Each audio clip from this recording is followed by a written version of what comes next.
हो जाता है। तो आज हम लोग पढ़ेंगे इकोनॉमिक्स यानी कि हमारी अर्थव्यवस्था और अर्थव्यवस्था का पहला चैप्टर है। ठीक है, इस पहला चैप्टर को पूरा ऑब्जेक्टिव देखेंगे और प्रत्येक चैप्टर का ऑब्जेक्टिव का वीडियो हम अपलोड करेंगे। तो समझना कि अर्थव्यवस्था में पढ़ेंगे कि भारत जो है 15 अगस्त, ठीक है, 15 अगस्त 1947 को क्या हुआ था? आजाद हुआ। ठीक है, आजाद हुआ था अर्थात स्वतंत्र हुआ था। और भारत पर लगभग जो है अंग्रेजों ने, ठीक है, अंग्रेज यानी कि ब्रिटिश सरकार, ठीक है, ब्रिटिश सरकार ने लगभग जो है 200 वर्षों तक क्या किया था? अपना शासन किया था, अपना शासन किया था अर्थात अपना राजपाट चलाया था। भारत को जो है वह सोने का क्या कहा जाता है? चिड़िया कहा जाता है। भारत को सोने का चिड़िया भी कहा जाता है। अंग्रेज जो था, इस अंग्रेज ने जो है ना सबसे पहले भारत में जो आया तो उन्होंने एक नियम लगाया, डिवाइड एंड रूल, यानी कि फूट डालो और शासन करो। ठीक है, इनका जो है अंग्रेजों ने ये एक नीति अपनाई थी और इस नीति का नाम था फूट डालो और शासन करो, या फिर फूट डालो और राज करो, इनका मुख्य मकसद था। और भारत जो है करीब 200 वर्षों तक ब्रिटिश साम्राज्य का एक उपनिवेश था। उपनिवेश क्या है? जब कोई शक्तिशाली देश कमजोर देश पर प्रत्यक्ष या अप्रत्यक्ष रूप से कब्जा करके उस पर अपना शासन, नियम कानून, ठीक है, चलाता है तो वह उपनिवेश कहलाता है। तो भारत जो है वह ब्रिटेन का क्या था? ठीक है, ब्रिटेन का एक उपनिवेश था। उसके बाद एक कहता है हमारी वे सभी क्रियाएं जिसे हमें आय प्राप्त होता है वह आर्थिक क्रियाएं कहलाता है। क्वेश्चन अगर पूछेगा ऑब्जेक्टिव में कि हमारी वे सभी क्रियाएं जिसे हमें आय प्राप्त होता है उसे क्या कहते हैं? उसे हम आर्थिक क्रियाएं कहते हैं। ठीक है, क्या कहते हैं? आर्थिक क्रियाएं। उसके बाद देखो इसमें बहुत सारे आएंगे। अर्थशास्त्री, एक अर्थशास्त्री है रॉबर्ट ब्राउन। रॉबर्ट ब्राउन ने कहा था कि अर्थव्यवस्था आजीविका अर्जन की प्रणाली है। अब इस क्वेश्चन को कैसे पूछेगा? बोलेगा कि अर्थव्यवस्था आजीविका अर्जन की प्रणाली है, किसने कहा था?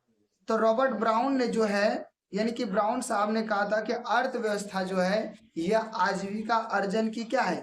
एक प्रणाली है। उसके बाद प्राथमिक क्षेत्र को कृषि क्षेत्र भी कहा जाता है। कई बार ये क्वेश्चन पूछा गया है। प्राथमिक क्षेत्र को क्या कहा जाता है? कृषि क्षेत्र। और कृषि क्षेत्र के अंतर्गत क्या आते हैं?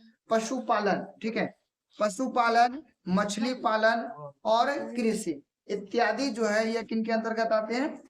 कृषि क्षेत्र के अंतर्गत। अर्थात तो प्राथमिक क्षेत्र को ही कृषि क्षेत्र कहा जाता है और कृषि क्षेत्र के अंतर्गत पशुपालन, मछली पालन और कृषि इत्यादि आते हैं। द्वितीय क्षेत्र को देखो, द्वितीय क्षेत्र को औद्योगिक क्षेत्र कहा जाता है। क्या कहा जाता है? औद्योगिक क्षेत्र। और इस औद्योगिक क्षेत्र के अंतर्गत कार्य, निर्माण कार्य और गैस और बिजली इत्यादि आते हैं। मतलब इसमें जो है निर्माण कार्य, गैस, बिजली इत्यादि क्या है? आते हैं। तृतीय क्षेत्र को सेवा क्षेत्र कहा जाता है। ठीक है, तृतीय क्षेत्र को सेवा क्षेत्र कहा जाता है और इसके अंतर्गत बैंक हो गया, परिवहन हो गया, संचार हो गया, व्यापार हो गया इत्यादि किसके अंतर्गत आएंगे? तृतीय क्षेत्र। अब यहाँ से पूछेगा कि किस क्षेत्र को सेवा क्षेत्र कहा जाता है? द्वितीय क्षेत्र की तृतीय क्षेत्र। और द्वितीय क्षेत्र को औद्योगिक क्षेत्र कहा जाता है। क्या कहा जाता है? औद्योगिक क्षेत्र। और प्राथमिक क्षेत्र को क्या कहा जाता है? कृषि क्षेत्र। यह काफी ज्यादा इंपॉर्टेंट क्वेश्चन है और इनको कई बार जो है ना पूछा गया है। ठीक है, तो इनको कई बार जो है पूछा गया कि जैसे प्राथमिक क्षेत्र को क्या कहते हैं? कृषि क्षेत्र। द्वितीय क्षेत्र को क्या कहते हैं? उद्योग क्षेत्र। और तृतीय क्षेत्र को क्या कहते हैं? सेवा क्षेत्र। और किसके अंतर्गत कौन कौन से आते हैं वह भी हमने क्या क्या बताया। अब बोलेगा अमेरिका, जापान और ऑस्ट्रेलिया। ठीक है, अमेरिका, जापान और ऑस्ट्रेलिया में कैसी अर्थव्यवस्था है? तो यह पूंजीवादी अर्थव्यवस्था है। कैसा है? पूंजीवादी। अमेरिका और जापान और ऑस्ट्रेलिया कैसी अर्थव्यवस्था है? तो पूंजीवादी अर्थव्यवस्था। यानी कि इनको ऐसे ऑब्जेक्टिव में पूछा गया कि जापान में कैसी अर्थव्यवस्था है। ठीक है, तो जापान और ऑस्ट्रेलिया और अमेरिका में कैसी है? पूंजीवादी अर्थव्यवस्था। चीन और क्यूबा, ठीक है, चीन और क्यूबा। चीन और क्यूबा में जो है वह समाजवादी अर्थव्यवस्था। क्या है? समाजवादी। चीन और क्यूबा में कैसी है? समाजवादी अर्थव्यवस्था। और भारत में कैसी है? मिश्रित। ठीक है, भारत में जो है मिश्रित अर्थव्यवस्था पाया जाता है। अब ध्यान से सुनना कि भारत में योजना आयोग का गठन, ठीक है, योजना आयोग का गठन 15 मार्च, ठीक है, 15 मार्च 1950 ईस्वी को किया गया था। कब किया गया था? 15 मार्च 1950। और योजना आयोग का जो अध्यक्ष होता है वह देश के प्रधानमंत्री होते हैं। कौन होते हैं? देश के प्रधानमंत्री। और योजना आयोग के जो प्रथम अध्यक्ष था वह था जवाहरलाल नेहरू, पंडित जवाहरलाल नेहरू। अब इस योजना का जो है अभी वर्तमान में योजना आयोग का अध्यक्ष कौन हो गया? नरेंद्र मोदी। ठीक है, यह जो है नरेंद्र मोदी जो है वर्तमान में योजना आयोग के क्या है? अध्यक्ष हैं। अब योजना आयोग का जो नाम अभी जो है इनको बदल दिया, ठीक है, और इसी योजना आयोग का नाम जो है ना क्या रखा गया? नीति आयोग। क्या रखा गया? नीति आयोग। योजना आयोग का नया नाम नीति आयोग। और यह कब किया गया था? तो 1 जनवरी 2015 ईस्वी। ठीक है, योजना आयोग का नया नाम नीति आयोग कब किया गया था? 1 जनवरी 2015 ईस्वी को किया गया था। और अभी पूछेगा वर्तमान में, ठीक है, ऐसे तो देश के प्रधानमंत्री होते हैं योजना आयोग के अध्यक्ष, लेकिन नरेंद्र मोदी ने इनको 1 जनवरी 2015 को क्या कर दिया? बदल दिया। और जब बदल दिया तो अब इस क्वेश्चन पूछेगा कि वर्तमान में नीति आयोग के अध्यक्ष कौन है?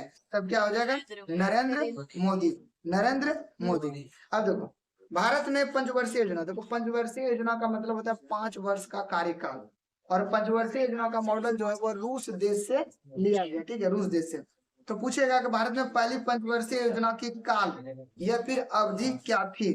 तो 1951 से 1956। ठीक है, 1951 से 1956 जो है पंचवर्षीय योजना का क्या होता है? अवधि है।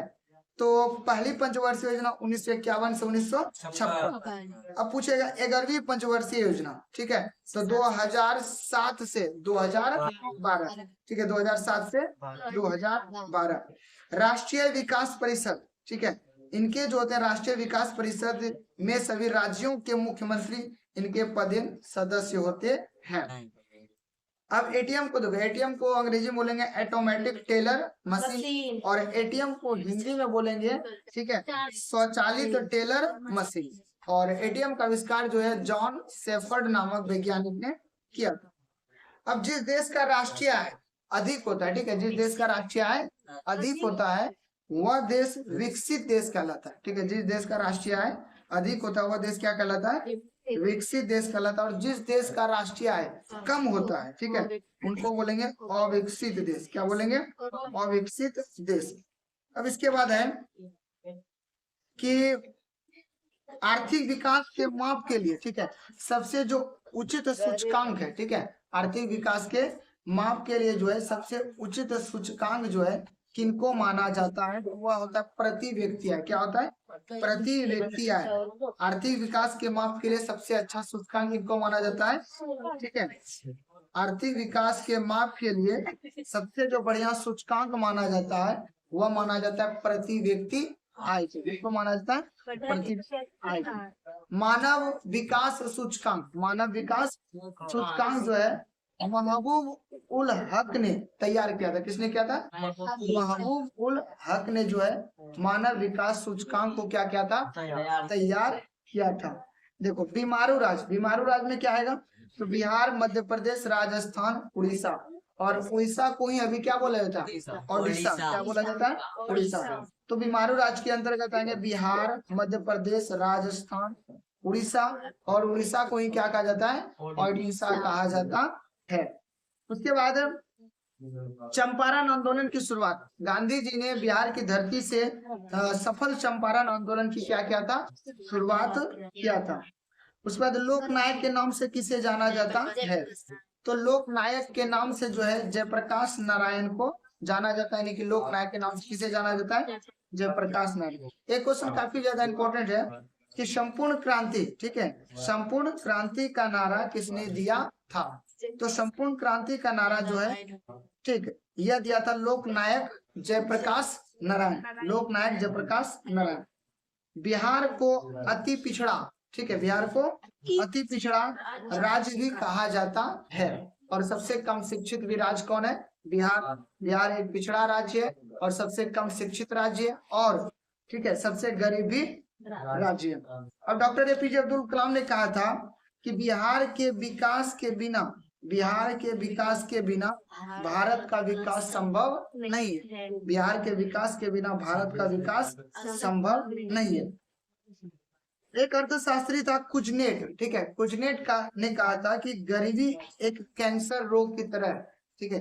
जो अर्थशास्त्री कुजनेट था उसने कहा था गरीबी क्या है, एक कैंसर रोग की तरह है। ग्रामीण क्षेत्र में जो है ग्रामीण क्षेत्र में जो है प्रति व्यक्ति जो है भोजन का जो निर्धारण किया गया है वो 2400 कैलोरी, ठीक है। ग्रामीण क्षेत्र में कितना, 2400 कैलोरी। और शहरी क्षेत्र में जो है प्रति व्यक्ति जो है 2100 कैलोरी निर्धारित किया गया है, ठीक है। 2100 कैलोरी जो है प्रति व्यक्ति क्या किया गया है, निर्धारित किया गया है। देखो नरेगा, नरेगा में जो है कम से कम व्यक्ति को जो है 100 दिनों के लिए क्या मिलता है, काम मिलता है, ठीक है, रोजगार मिलता है। नरेगा में कम से कम 100 दिनों के लिए जो है रोजगार देने की व्यवस्था है। और विश्व का सबसे बड़ा रोजगार योजना जो माना जाता है नरेगा को ही माना जाता है।